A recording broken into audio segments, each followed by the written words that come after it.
The quickest time where NBA All-Star has requested their trade and gotten traded. Just this morning, we got the report saying that Trae Young wants to be traded to the Washington Wizards. And if you guys weren't aware already, just about an hour ago, this was broken at 9:27 p.m. today. The Atlanta Hawks are trading away four-time NBA All-Star Trae Young to the Washington Wizards for CJ McCollum and Corey Kispert, sources tell ESPN.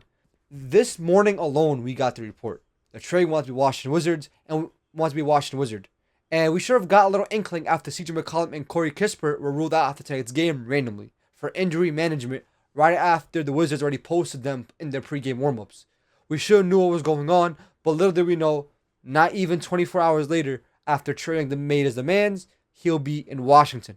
But what does this mean for Trae Young going forward in Washington Wizards? It's obvious. There's only one reason why he would want to go to Washington, and that is for the money. He wants to get paid. Washington can give him that payday. It's clear all he wants to do is put up empty numbers on a team that has no reason to contend over the next couple of years. They're still a very young team, still need a lot of bases, and they still don't really have a clear identity. They are right now the 14th seed in the Eastern Conference, 10-26. They are too far away from the play-in. They are 7 games away. There's still a lot of time left in the season to really make the play-in, but the chance of them really making it is very unlikely. It's clear Trae Young is 27 years old. By the time the core of the Wizards start to develop, he'll be in his early 30s, and a guard like him at 31 years old would tend to start slowly decline. So the Trae Young now is probably some of the best trained basketball that we're going to see over the next couple of years. Because once this team really materializes, they won't be competing for shit. So it's obvious he wants to get a payday and just relax. He doesn't want to contend for anything, even though the Hawks haven't contended since 2021. They've been a play-in team ever since, and they really don't have a clear direction. Now, speaking of Atlanta, going forward, what is their plan? Well, they're kind of playing decently, the 18-21 over the first 39 games of the season, with Trae Young playing, I believe, 6 to 8 games this year. Off the top of my head, I think Trae Young averaged like 20 and 10 in those games. Not bad out of him, but it's clear that his time in Atlanta was going to be up. So what is their plan going forward? Well, Atlanta have one thing in mind, and that is to still capitalize on this window. After trading away Trae Young, they have set their sights on another superstar, and his name is Anthony Marshawn Davis. They are calling up the Dallas Mavericks, offering them expiring contracts, such as Kristaps Porzingis and Luke Kennard. That's really the package they are focusing on Anthony Davis. And obviously, that's not going to be enough for AD. Probably Kristaps, Luke Kennard, and a sense of probably Zachary, we should say, and probably some picks involved. I wouldn't be surprised if they throw in that Pelicans pick. It is very valuable. But what do they get back in return? Anthony Davis, and probably to make money work a little more, it would have to also be D'Angelo Russell. CJ McCollum is in Washington right now with Corey Kispert, so they add a little more shooting and I guess a little more veteran leadership in CJ. But it's clear this team, with or without Trae Young, is going to be a play-in team for the foreseeable future. No matter what happens with the Atlanta Hawks, they are stuck in purgatory. Hawks are planning on giving the full playmaking role to Jalen Johnson, who has completely skyrocketed beyond anyone's belief going into the season. Okay, guys, we're not aware. If you guys weren't aware, Jalen Johnson this season is averaging 24 points per game, 11 rebounds, and 8.4 assists. 30% from the field, 37% from 3, and 81% from the free throw line. He has completely blown anyone's mind, damn near averaging a triple-double for the year. So it's clear they're giving the full playmaking mantle to Jalen Johnson and kind of giving him the keys to the team. That's why getting rid of Trae Young gives him the opportunity to really blossom into the superstar type player that his potential really sees. His ceiling is fucking beyond anyone's belief. So therefore, getting rid of Trae Young really helps open the doors for him. And adding Anthony Davis alleviates the rebounding and defensive pressure that he has to use on a night in, night out basis. Having guys like Dyson Daniels, Anthony Davis, and Yuccan Congo, Jalen Johnson, the sky is really the limit with this team, just as long as Anthony Davis is even somewhat healthy. Because his situation in Dallas is a whole different story. The Dallas Mavericks in general are in shambles and have been over the last year or so.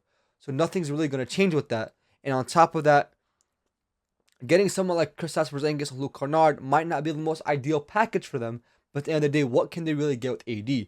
It's either because he's in free agency, he has a player option. He might not even take it, not looking for an extension with the Dallas Mavericks organization if he doesn't feel like it fits his needs. It's a gamble keeping AD for Dallas. They don't have much cards left. Their trade deadline's about a month. There's always so much they can do. The Atlantic Hawks are trying to capitalize on the window now with the Eastern Conference being open this season. Even though, yes, currently the 9 seed, but they are just 3 games. They are just 2 games away from the 5 seed. Just like that, in a snap of a finger, you can easily secure your playoff spot. Even just a slight 5 games. They're only 6 games off of the 2nd seed. You know how crazy that is to say? One good win streak or one good month of basketball can secure their playoff spot if they're good enough. One trade away, everything can the switch can flip just like that. And if you're the Atlanta Hawks, you want to capitalize on that situation right now. And for the Washington Wizards and Trae Young, they are only 7 games out of the play-in. Can they make that push? Potentially. But what is really the odds? Very unlikely, unless Trae Young goes back to his All-Star ways, averaging damn near 27 and 13 a night, which is very unlikely. He's been really inconsistent over the last couple of years. The Wizards team will fail to make the play-in, as they always will. This team isn't built to be any type of playoff ready right now. Why would they make this trade now? Well, you're the Wizards. You really aren't giving up much. You aren't playing for much. No draft capital's quoted in the trade. For you, it was a win-win. You get Trae Young. You have money to spend. Might as well use it on a guy that might win you like 5 to 7 more games in the season. What did he fucking do? Your ceiling, it's exact same. Your floor is a little higher now because you have Trae Young. You may be a little competing for the play-in, make the play-in, losing the play-in, repeat the same process next year until Trae Young slowly with his way with this contract, and this Wizards slowly competing. Because with Alex Sarr on the team, Bilal Coulibaly being in and out of the lineup, Keyshawn George being out for God knows how long, we don't know what this Wizards team really is building.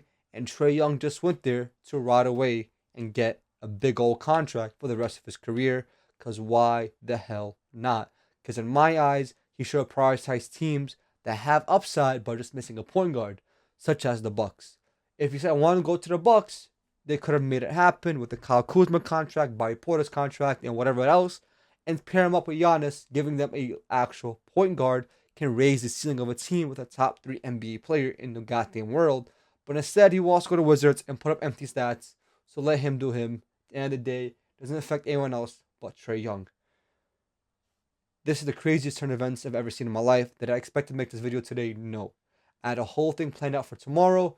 Throw it out the window. Focus on this until any other big news comes. I didn't think he'd get traded this soon. No one did. But as always, guys, go hard on them dudes. Salute.